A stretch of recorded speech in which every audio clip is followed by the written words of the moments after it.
Assalamualaikum warahmatullahi wabarakatuh. Kita berjumpa kembali di video TTL Indonesia.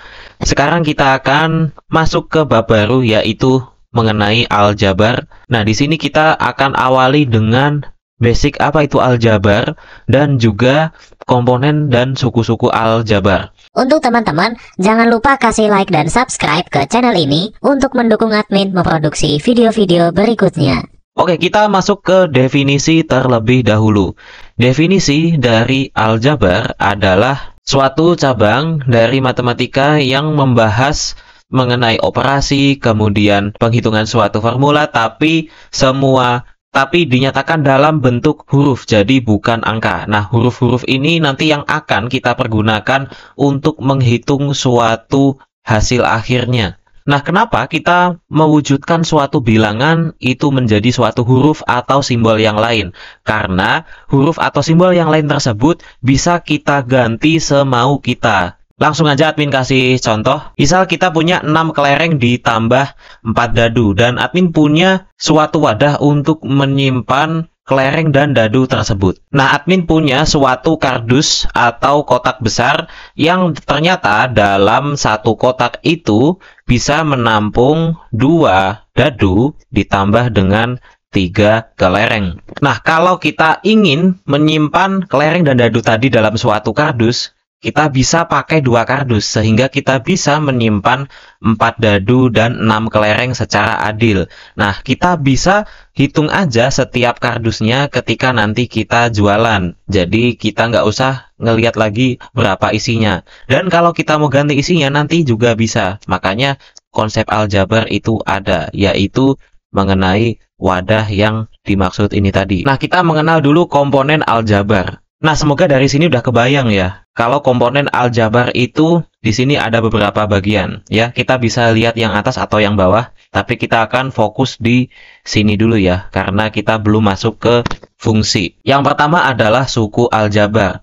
Suku aljabar adalah ekspresi yang dipisahkan oleh tanda operasi bilangan, misalkan tambah, kurang, kali, bagi, dan seterusnya. Tapi umumnya biasanya tambah dan kurang aja. Misalnya teman-teman punya 3x pangkat 2, kemudian 6x, kemudian 5. Nah, berarti di sini ada 3 buah suku karena dipisahkan oleh 2 penjumlahan. Selanjutnya adalah variabel atau peubah. Variabel ini adalah suatu wadah atau huruf yang nanti kita bisa pergunakan untuk melambangkan sesuatu. Misalnya x kuadrat, kemudian x. Nah, ini adalah variabelnya. Selanjutnya adalah koefisien. Koefisien ini adalah perkalian yang menempel pada variabel. Jadi ketika kita punya x kuadrat atau x, nah si 3 sama 6-nya ini adalah koefisien. Sedangkan yang terakhir adalah konstanta. Konstanta ini adalah suatu suku terpisah yang tidak memuat variabel. Nah, kalau di sini contohnya adalah 5. Nah, dari 4 definisi ini tadi harusnya udah ngerti dong koefisien, konstanta itu nanti bagiannya apa aja. Nah, kalau kita wujudkan dalam simbol seperti ini, apa aja? A, X, dan B. Si A ini tadi adalah koefisien, kemudian X ini adalah variabelnya atau pengubahnya, kemudian B ini adalah konstantanya. Sedangkan sukunya ada 2, yaitu suku AX dan suku B. Semoga dapat dipahami ya teman-teman. Selain itu ada pula yang kita sebut sebagai derajat. Ketika suatu aljabar sukunya ada banyak, nah di sini kita lihat pangkat dari X yang paling tinggi, yaitu X pangkat 2. Nah, berarti derajatnya adalah 2. Oke, kita lanjut teman-teman. Kita akan mengenal suku-suku aljabar. Tadi kita udah bahas suku aljabar itu suatu bagian yang dipisahkan oleh operasi bilangan.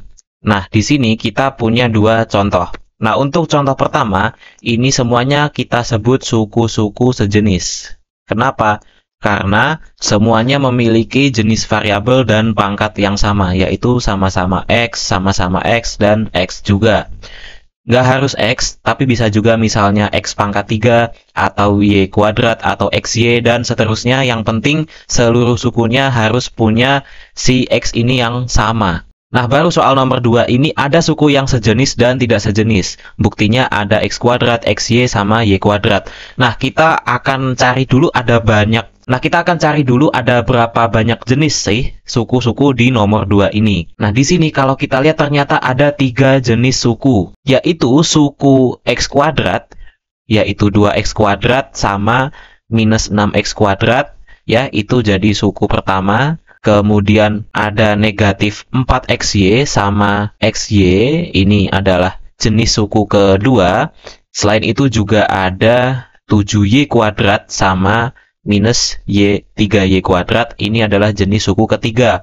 Nah, untuk penjumlahan atau pengurangan, kita harus melakukan pada suku-suku yang sama. Ketika suku itu berbeda, misalnya X kuadrat sama Y kuadrat atau X kuadrat sama XY, itu nanti nggak akan bisa dijumlahkan atau dikurangkan. Nah, selanjutnya kita akan bahas operasi aljabar yang kita awali dengan sifat operasi aljabar. Jadi, sifat operasi aljabar ini sebenarnya mirip dengan sifat operasi bilangan yang lain, misalnya operasi bilangan real, bilangan bulat, dan sebagainya. Kita punya 3 buah sifat.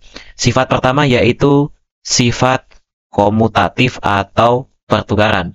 Kemudian yang kedua kita punya sifat asosiatif, dan yang ketiga kita punya sifat distributif. Teman-teman pastinya udah belajar sifat ini. Nah, kita akan belajar aplikasinya di aljabar. Kita bahas satu persatu. Nah, yang pertama adalah sifat komutatif, yaitu sifat pertukaran. Untuk penjumlahan adalah A plus B sama dengan B plus A. Jadi mau dibalik sebagaimanapun itu nggak akan mengubah nilainya.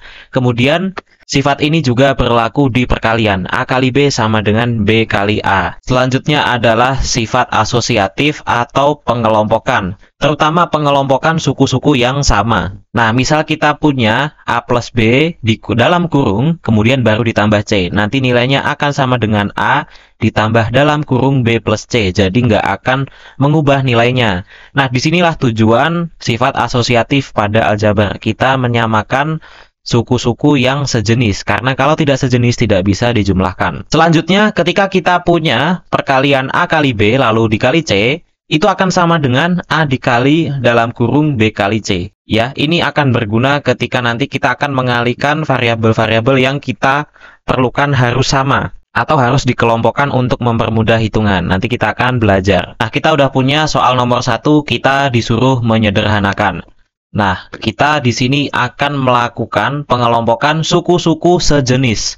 Kita harus identifikasi dulu. Yang pertama, kita akan kumpulkan suku X doang, ya. Kita lingkari 2X sama negatif X. Ya, sesuai sifat asosiatif ini bisa kita kumpulkan. Ya, jadi 2X dikurangi X. Mungkin teman-teman ada yang bilang sifat asosiatif tapi kok ada pengurangan. Nah, perhatikan, negatif X ini kan maknanya ditambah negatif X, iya nggak? Berarti kita tetap bisa mengumpulkan si 2X sama negatif X ini selama dia masih satu suku. Benar kan? Selanjutnya ditambah dengan 3Y kuadrat, ya. 3Y kuadrat ditambah 6Y kuadrat yang ini. Nah, ini harusnya nggak ada perdebatan ya. Ini sukunya jelas sama. Kemudian ditambah, misalnya nih, negatif 4XY, ya. Ini kita tulis negatif 4XY ditambah XY doang. XY doang ini berarti 1XY.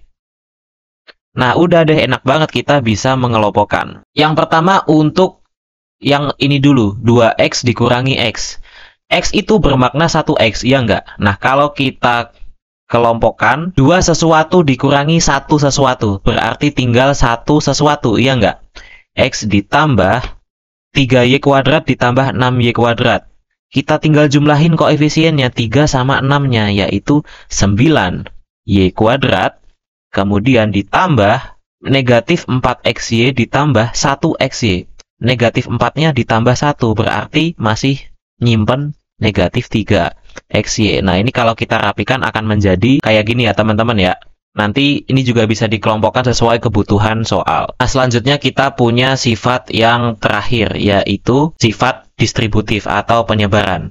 Misalnya kita punya A, kemudian dikali dengan B plus C, ini maknanya sama dengan kita perkalikan antara A dengan masing-masing B dan C. A kali B, ya kan, ditambah dengan A dikali C. Nah, ini nanti sifat yang sangat penting. A kali C. Pengurangan juga bisa, teman-teman, ya. Jadi ketika punya A kali B dikurangi C, sama dengan A dikali B, ya kan? Lalu dikurangi, ya, dikurangi A kali C. Ini dia sifat distributif, teman-teman. Dan ini juga akan berlaku ketika kita membaliknya, ya. Jadi dari kanan ke kiri ini nanti yang akan lebih banyak dipakai, ya, terutama pengelompokan suku-suku aljabar. Oke, teman-teman, kita latihan soal lagi. Nah, kita udah punya soal nomor 2. 2 dikali 3x min 6y kurangi 3 dikali 4x min y. Nah, ini kita pergunakan sifat distributif. Jadi, 2 dikali 3x itu adalah 6x, kemudian 2 dikali negatif 6y, yaitu minus 12y, ya kan? Kita lakukan yang kanan juga. 3 dikali 4x, yaitu minus 12x, ya kan? Kemudian, hati-hati yang satunya lagi, negatif 3 dikali negatif y. Negatif dikali negatif, hasilnya positif. Positif 3y. Nah, baru deh kita lakukan pengelompokan suku-suku sejenis. X dengan X. Nah, ini kita kelompokin nih, kita balikin asosiatifnya. Nah, ini kita kelompokin nih, kita balikin distributifnya. 6 dikurangi dengan 12, lalu dikali X, baru ditambah dengan negatif 12, ya. Negatif 12 ditambah sama 3y. Nah, y-nya kita keluarin, karena sama-sama ada y-nya. Berarti kita dapat negatif 6x ditambah minus 12 ditambah 3, itu negatif 9y.